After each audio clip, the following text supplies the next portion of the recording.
আগামীর বাংলাদেশ হবে ন্যায্যতার বাংলাদেশ। ময়মনসিংহ জেলা জামাতে ইসলামীর নায়েবে আমির অধ্যক্ষ কামরুল হাসান মিলন বলেছেন, দেশে সামাজিক, রাষ্ট্রীয় ও জাতীয়ভাবে ইসলাম প্রতিষ্ঠার মাধ্যমেই ন্যায্যতার, ইনসাফের এবং সমতার বাংলাদেশ গড়ে তোলা সম্ভব। তিনি বলেন, বাংলাদেশের মুসলমানরা ধর্মপ্রাণ, শান্তিপ্রিয় ও অসাম্প্রদায়িক। কারণ সম্প্রতি চট্টগ্রামে একটি উগ্রবাদী গোষ্ঠী কর্তৃক মুসলমান আইনজীবীকে হত্যার পরেও তারা শান্ত রয়েছে। মঙ্গলবার রাতে ফুলবাড়ী উপজেলার পলাশতলী মিলের বাজার এলাকায় একটি তাফসিরুল কুরআন মাহফিলে বিশেষ অতিথির বক্তব্যে তিনি এসব কথা বলেন।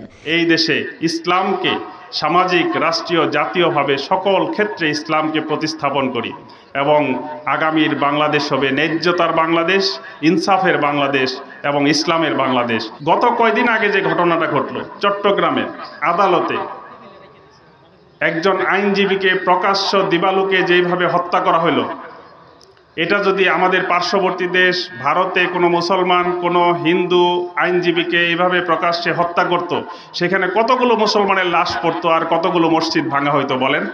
কামরুল হাসান মিলন বলেন, আমরা মুসলমান হিসেবে প্রকৃতপক্ষে মহান সৃষ্টিকর্তার কাছে আত্মসমর্পণ না করার কারণে সমাজে বিশৃঙ্খলা সৃষ্টি হচ্ছে।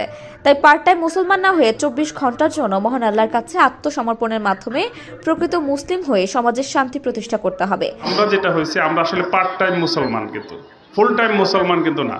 মসজিদে যখন যাই তখন আমি মুসলমান, আমি যখন জাকাত দেই তখন মুসলমান, আমি যখন হজ করি তখন মুসলমান, কিন্তু এর বাইরে যখন আমি আসি, ব্যক্তিগতভাবে কথা বলি, বন্ধুত্ব করি, আমি অফিস চালাই, ব্যবসা করি, ব্যবসা করলে মাপে কম দেই, তখন কিন্তু আর মুসলমান থাকার সুযোগ নাই।